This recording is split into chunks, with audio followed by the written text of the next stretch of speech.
8h31. Bretagne 5, l'invité de la matinale, avec la boulangerie-pâtisserie d'Élise des Anges à Pommerais.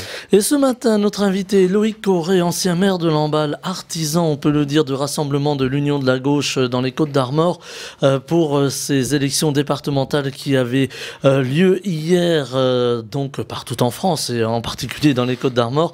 Loïc Corré qui est donc notre invité. Bonjour, merci d'être venu en direct ce matin jusqu'à nos studios. Bonjour à tout le monde, c'est un plaisir de venir à Bretagne 5 tout le temps, de toute façon. Vous avez votre rond de serviette, comme l'on dit. J'ai mon rond de serviette et mon café. Alors voilà, ça c'est important. Loïc Corré, je disais artisan du rassemblement de l'Union de la gauche dans les Côtes-d'Armor. Est-ce à dire que la gauche était très fractionnée dans les Côtes-d'Armor et est-ce qu'elle n'aurait pas gagné finalement si vous n'étiez pas intervenu pour essayer, avec d'autres évidemment, de regrouper ces forces de gauche? Je crois que dans les Côtes-d'Armor, la gauche n'était pas plus ou pas moins fractionnée, divisée, décomposée qu'ailleurs. Il n'y avait pas de différence notable de ce point de vue-là. Par contre, la grande différence que nous avons eue par rapport à d'autres endroits, c'est que dans les Côtes-d'Armor, depuis longtemps, depuis plus d'un an, on avait commencé à travailler au niveau du PS, mais aussi au niveau d'autres partis, pour se rassembler et se poser la question du rassemblement, d'abord. Est-ce que c'était possible, finalement? Et voilà, c'était ça qu'il fallait se poser comme question. Et comme nous sommes partis du postulat que le rassemblement aurait défini la dynamique de victoire, on a donc fait en sorte de se rassembler. Et ça veut dire quoi? Ça veut dire que pendant un an, pratiquement, pas tout à fait mais presque, nous avons fait en sorte de nous rencontrer quasiment toutes les semaines à 7 organisations, 8 au départ puis 7, en se disant, s'il y a un problème, nous mettons tout sur la table, s'il y a un problème, on avance petit à petit. C'est-à-dire on ne coupe pas les ponts, on contourne, on cherche des solutions, mais de toute façon, on continue à avancer. Si bien que pendant des mois, des semaines, on a travaillé comme ça.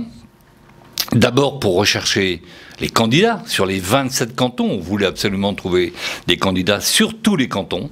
C'était une position de principe aussi de notre part. Deuxièmement, d'avoir le rassemblement le plus large possible.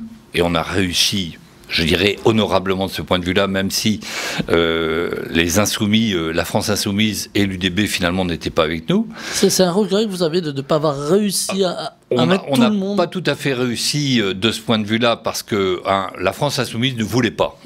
Position de principe de base, on leur a fait 2 avances, 2 propositions qu'ils n'ont pas voulu, bon, c'est réglé. Par contre, l'UDB, on a regretté parce que l'UDB a travaillé avec nous longtemps, mais n'a pas considéré que les accords qu'on pouvait trouver avec eux du point de vue du nombre de sièges les satisfaisaient. C'est dommage parce que dans les 2 cantons où il y avait des possibilités, on a gagné les 2 cantons. Donc c'est un peu dommage. Donc on a avancé comme ça et on a réussi petit à petit à franchir toutes les étapes et à nous retrouver pas beaucoup de temps avant la déclaration officielle, mais on a réussi à faire en sorte de signer un accord, qui est un accord historique, effectivement, je le répète à chaque fois, parce qu'il est historique par rapport au nombre de partis en lice dans ce rassemblement qui ont signé le document. Deuxièmement, il est historique par le nombre de cantons, parce que chacun, jusqu'à présent, avait l'habitude de dire on se fait un accord dans tel ou tel canton, puis chacun se débrouille pour le reste. Non, là, pas du tout. La plateforme de gauche avait des représentations dans tous les cantons, sauf un pour le premier tour. Sauf un, c'était Plestin-les-Grèves. Mais tous les autres, effectivement, il y avait une représentation avec un accord particulier sur Rostournin, mais on était présents partout. Ce qui nous donnait une homogénéité que personne d'autre n'avait. Alors on a vu cette photo historique prise à Saint-Brieuc, vous figurez dessus Loïc Corré avec tous les représentants des différentes formations de gauche. On a vu cet accord donc historique, vous le dites Loïc Corré, pour les Côtes-d'Armor. Est-ce qu'on aurait pu imaginer un accord pareil au niveau régional, voire plus tard, parce que déjà on parle, depuis hier soir, déjà on parle de l'élection présidentielle. Est-ce que quand la gauche est unie, finalement elle gagne ? Il ne faut pas se poser en donneur de leçons. C'est pas parce qu'on a gagné dans les Côtes-d'Armor dans ces conditions que je viens d'exposer que forcément on se retrouve dans les positions maintenant où on va donner des leçons à tout le monde en disant on a gagné, regardez. Peut-être l'exemple finalement. Comme le disait le maréchal Joffre, au moment de la bataille de la Marne. Il disait « Je ne sais pas qui a gagné, mais je suis sûr de savoir qui aurait perdu ». Sous-entendu, il y a toujours un responsable quand on perd. Et ça aurait été lui, évidemment. Donc, je ne sais pas qui a gagné. Je pense que le rassemblement a gagné, la position d'union a gagné. Est-ce transposable absolument dans tous les cas ou partout? Je n'en suis pas encore certain. On a vu que dans un certain nombre d'autres départements ou régions, l'union n'a pas forcément été un gage de réussite. Alors, je fais attention, je suis prudent. Parce que l'union, ça veut dire que l'union au deuxième tour n'est pas forcément un gage de réussite, mais ça, j'en suis convaincu depuis longtemps. L'union, quand ça marche, il faut l'avoir au premier tour. Et le construire. Mais dans ces conditions-là, ça veut dire que nous devons maintenant, à partir de ce qui a été fait dans les Côtes-d'Armor, je parle pour la gauche de manière générale, d'abord faire une analyse critique, c'est le terme que j'utilise, de ce que nous avons fait comme travail. D'une certaine manière, je dis, il faut raconter l'histoire. Nous avons à raconter notre histoire. Je pense que c'est important du point de vue historique, c'est important du point de vue politique, du point de vue conceptuel également. Il faut qu'on raconte tout ça et qu'on en tire les leçons pour la suite. Et c'est là que ça rejoint ce que tu viens de dire, c'est-à-dire en quoi l'expérimentation acquise dans les Côtes-d'Armor peut constituer quelque chose sur lequel on peut se projeter ou au minimum en tirer des leçons par rapport aux échéances futures, je dirais nationales, j'hésite pas à dire le terme, mais aussi territorialement. Donc il y a un enjeu. Ça veut dire aussi que de ce point de vue-là, la plateforme a déjà décidé, puisqu'on s'était vu mercredi dernier et on commençait à anticiper la suite, forcément. Donc on se rencontre toutes les semaines, tout le temps, et là on va se rencontrer mercredi, sans doute pour la dernière fois avant les vacances, mais on a d'ores et déjà décidé de faire ce que je viens de dire, et deuxièmement de se rencontrer à la rentrée en septembre pour évaluer un petit peu, avec un petit peu de distance, un petit peu de temps, la façon dont ça s'est passé et se projeter sur l'avenir, en se disant que la manière dont les choses se sont mises en place au niveau départemental, maintenant le conseil départemental va être mis en place cette semaine, installé avec cette union de la gauche, il y a un programme, nous ne sommes pas, nous, ceux qui vont diriger les marionnettes. On n'est pas là pour tirer les ficelles, comme d'ailleurs, comment il s'appelle, M. Cadec et M. Boutron le disaient d'une certaine manière, quoi. Ils vont dilapider, etc., etc. Non, le travail va se faire correctement et de manière sereine. Ceux qui sont aux manettes aujourd'hui pour la gauche ont l'habitude de gérer dans leur collectivité déjà. Donc c'est pas un problème, on sait faire ça.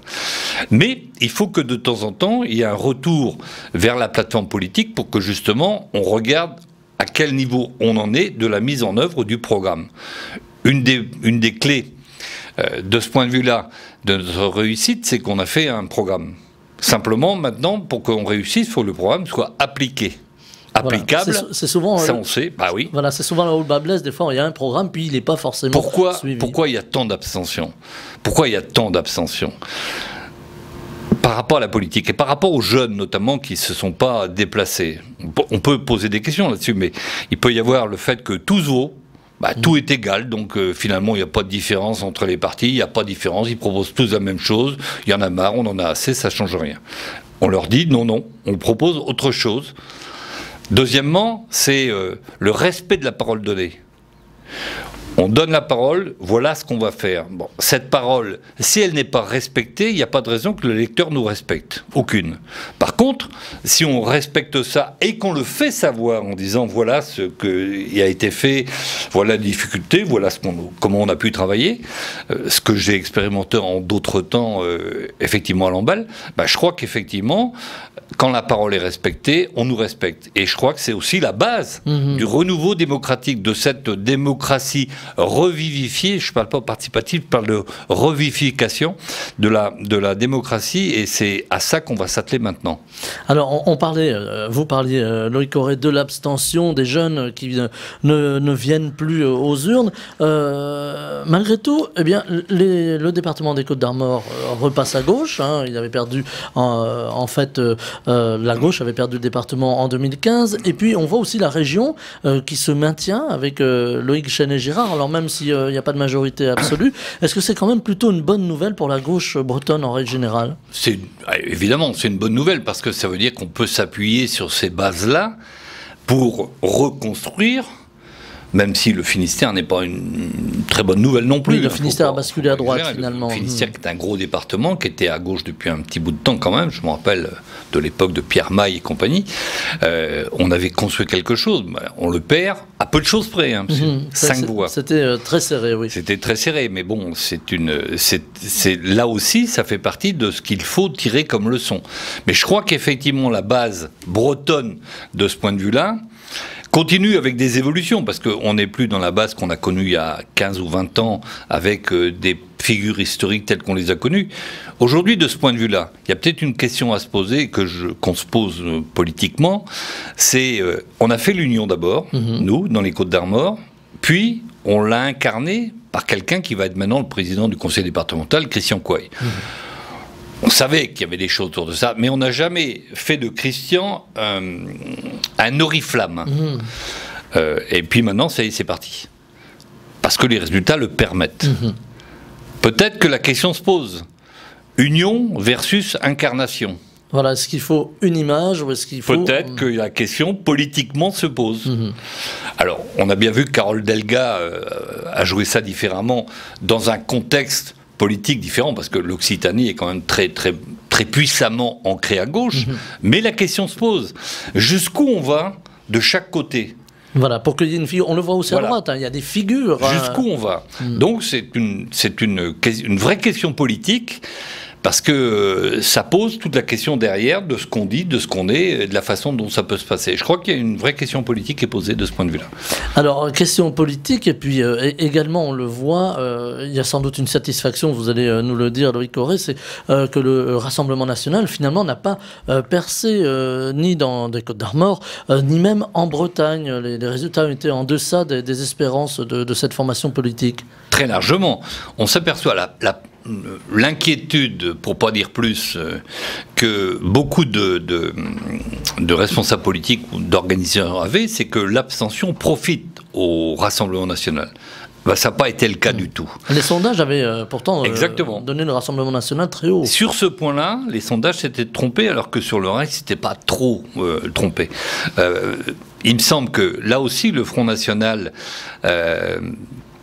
je disais, en essayant de cacher son vrai visage, c'est un peu trompé, mais ça le regarde. Mais je crois que effectivement, le Rassemblement, je dis toujours le Front national, le Rassemblement national n'a pas réussi à percer. Le plafond de verre existe toujours parce qu'on n'a pas envie de les voir aux commandes, clairement. On l'a vu en PACA, où là on disait que l'élection était quasiment faite. Oui, mais regarde en PACA, regarde ce que la gauche a fait.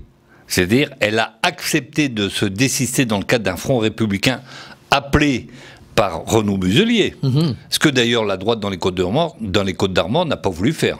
Dans les cantons où il n'y avait que la droite, l'extrême droite et nous, la droite centre-droite n'ont pas voulu exprimer ce choix. Et je sais que dans certains cantons, clairement, ils ont été courtisés, l'extrême droite, au deuxième tour. Ça n'a pas marché. Mais quand même.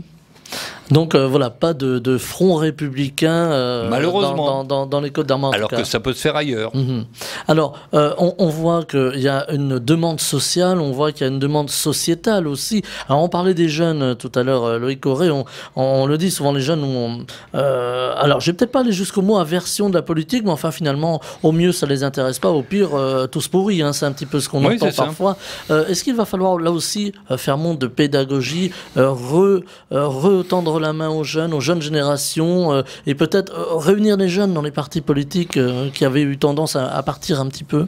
Il faut leur donner envie pour ça. Parce que si tu n'as pas l'envie, je veux dire, ils peuvent très bien aller faire autre chose de leur vie, c'est le cas de le dire, et ne pas s'occuper de la chose publique. Pour leur donner envie, ça revient à ce que je disais tout à l'heure, c'est quel est le deal que nous avons, quel est le contrat que nous passons avec vous. C'est pour ça qu'on se pose plein de questions, nous. Donc, crise sociale, crise démocratique, crise environnementale, crise écologique.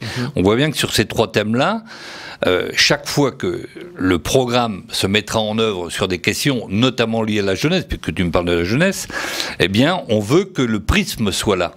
Par exemple, sur le social, on se dit, il faut qu'on bouge sur les garanties universelles des moins de 25 ans. Ça, il faut y aller. Tout le monde le dit, mais nous, on a écrit effectivement des choses précises sur les moins de 25 ans. Deuxièmement, il faut revivifier notre démocratie. Donc, ça veut dire qu'on aura, sans doute, au niveau départemental, quand je dis sans doute, c'est on aura une personne, quelqu'un de dédié à justement faire ce travail de pédagogie dont tu parlais tout à l'heure. Enfin, pas de le faire tout seul, mais de l'animer, de le coordonner, d'être la personne qui sera référente de ce point de vue au niveau départemental pour justement faire en sorte qu'on puisse avoir des initiatives sur ce terrain-là et ne pas mépriser notamment les corps intermédiaires, associations, syndicats qui nous permettent de faire des relais. Donc on voit bien à quel point on a un travail assez immense devant nous. Mais les compétences du conseil départemental nous le permettent. Exemple, dans le cadre de l'action éducative, par exemple, sur les conseils, les collèges, on peut faire beaucoup de choses qui n'ont pas été faites de ce point de vue-là. C'est pas de faire des collèges supplémentaires, il y en aura sans doute à faire. C'est pas de les rénover, il y en aura à rénover. Mais c'est de travailler à l'intérieur avec nos compétences propres pour faire en sorte que sur les lieux où justement la jeunesse se trouve, comment pouvons-nous réagir à cette déliquescence politique? Alors, c'est pas en parlant de politique comme ça, en parlant de société. Alors justement, les corps intermédiaires, hein, vous le soulignez, Loïc Corré, on les a un petit peu oubliés dans la bataille, permettez-moi le terme. Ah bah tu l'as dit, ouais. on les a un petit peu oubliés dans la bataille. Alors évidemment, on pense aux syndicats, et puis pour l'éducation, on a effectivement les associations. Aujourd'hui, on dit souvent les jeunes sont un peu livrés à eux-mêmes, peuvent tomber dans la délinquance, mais on voit que les associations sont là. Elles manquent cruellement de bras, de moyens, ces associations. Comment là aussi, alors là, on s'écarte peut-être un petit peu du point de vue politique, mais finalement pas tant. Comment aussi donner des moyens à ces associations pour qu'elles soient le relais sur le terrain? On ne s'écarte pas tant que ça, parce que quels sont les lieux où les jeunes, de manière collective, s'expriment? Effectivement, c'est d'abord dans les associations.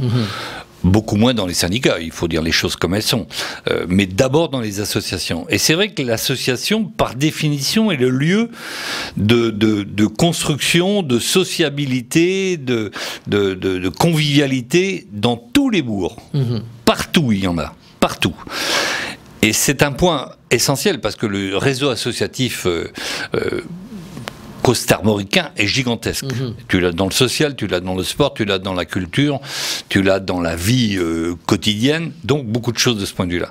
Et c'est vrai que le réseau associatif, pour nous, dans la plateforme, et puis la mise en œuvre de notre programme, est tout à fait essentielle, parce que par l'association, tu touches absolument tout le territoire des Côtes-d'Armor. Et toutes les portions et toute la sociologie des Côtes-d'Armor. Donc, effectivement, l'associatif, comme je disais tout à l'heure, sera quelque chose de très très fort, parce que c'est l'endroit de société et de vie commune.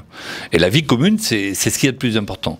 Et on ne s'éloigne pas de ce côté-là. Ça, c'est à mon avis, au contraire, essentiel. Sur les syndicats, il y a un point essentiel quand même qu'il faut ajouter, c'est que la droite n'a pas considéré les syndicats au conseil départemental. Loin de les considérer, il les a même rejetés, refusé de les recevoir, et a considéré que c'était de la perte de temps, et que l'économie, de manière générale, qui devait diriger tout, n'imposait pas de discuter avec les syndicats. Grosse erreur. Il faut discuter. Le dialogue social est absolument essentiel.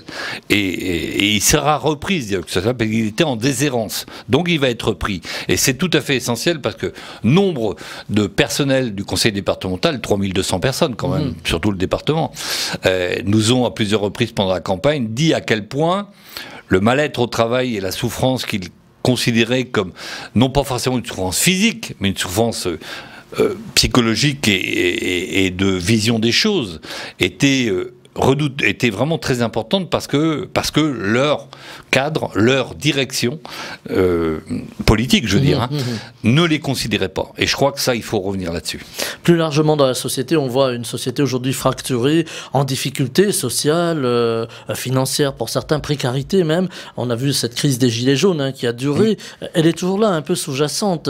Là aussi, les syndicats sont un relais puissant pour les politiques que vous êtes. Moi, ma formation, c'est l'associatif et le syndicat avant la politique. Donc voilà. Forcément, je suis toujours très sensible. Très sensible, oui, tu as raison, très sensible à cet aspect des choses. Si justement, l'associatif et les syndicats ne sont pas capables ou ne peuvent pas, pour tout un tas de raisons, revenir au devant de la scène en accompagnant, plutôt qu'encadrer, tu vois, c'est pas le mot encadrer, c'est accompagner les forces sociales qui sont sur le terrain pour faire de l'action culturelle sociale ou de l'action syndicale, c'est-à-dire pas simplement de la défense de salariés, mais de la discussion, du dialogue avec l'entreprise, avec les chefs d'entreprise, de l'organisation économique, de l'organisation sociale, parce que les syndicats font aussi beaucoup d'accompagnement, je dirais, social du point de vue véritablement de l'aide aux personnes. Eh bien, je crois qu'effectivement, on aura une part de notre démocratie qui tombera. Donc il faut absolument remettre ça en avant, alors que c'était très oublié les temps derniers, tu l'as dit. Les gilets jaunes, c'est l'abstention, hein, au passage quand même. Voilà, alors justement... Large part de l'abstention. On rejoint toujours la boucle. L'abstention, c'est pas simplement la politique, c'est comment des corps intermédiaires qui avaient un rôle important parce qu'ils justement ils accompagnaient les gens dans leur quotidien, aujourd'hui ne l'ont plus, et donner des perspectives avec une anticipation permettait d'une certaine manière, je le dis clairement, de rêver à l'avenir. Aujourd'hui, il ne le permet plus. Eh bien, c'est ça qu'il faut revivifier. Les jeunes ne rêvent plus aujourd'hui. Ils rêvent à travers les réseaux sociaux. C'est encore une autre problématique. Mais... Avec les problèmes que ça pose. Regarde les histoires qui se produisent aujourd'hui sur... Comment c'est Mira, la dame là. Voilà cette jeune femme harcelée aujourd'hui parce qu'elle a pris des positions finalement. Là aussi, est-ce qu'il faut avoir un œil attentif sur ces technologies, même à l'échelle d'un département ? Alors, je suis pas le mieux placé pour parler des réseaux sociaux parce que je vais pas sur Facebook, je vais pas sur Instagram, je vais pas sur Twitter parce que j'estime qu'effectivement c'est quelque chose de fondamentalement plutôt nuisible. Il y a des intérêts dans une campagne politique comme on a mené, les réseaux sont hyper importants, mais globalement les dégâts sont plus importants que ça. Ils sont dans la durée en plus. Ils sont pas immédiats, ils sont dans la durée. Ils sont par rapport aux masses représentées et ils sont dans la durée. Même si, petit insert, on s'aperçoit que dans les lieux où il n'y a pas de démocratie, les réseaux servent. Donc, il faut être prudent dans ce que je dis, mais on voit bien à quel point ce danger-là doit être contrebalancé par une présence de terrain humaine. Parce que les réseaux, c'est tout sauf humain, qu'on ait cette présence humaine par l'associatif, par le syndical, par la revivification de la politique, c'est-à-dire le quotidien des gens, là où ils sont. Alors justement, je parlais des réseaux, parce qu'on a vu quand même ces campagnes, hein, puisqu'il y avait la campagne pour les régionales et la campagne pour les départementales, ces deux campagnes parfois avec des propos d'internautes très très durs à l'endroit des politiques, à l'endroit des candidats. C'est le propre des réseaux de ne pas se contrôler, de ne pas dire, de ne pas avoir de mesures. Parce que c'est anonyme, et c'est un grand problème. Et c'est pour ça que je reviens, moi, à mon quotidien.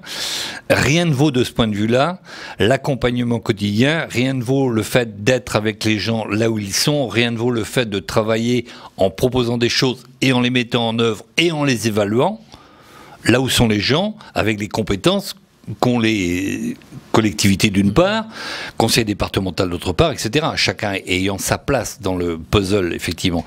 Mais le seul moyen aujourd'hui de contrebalancer les réseaux, c'est de faire le pari de l'intelligence, le pari de l'éducation.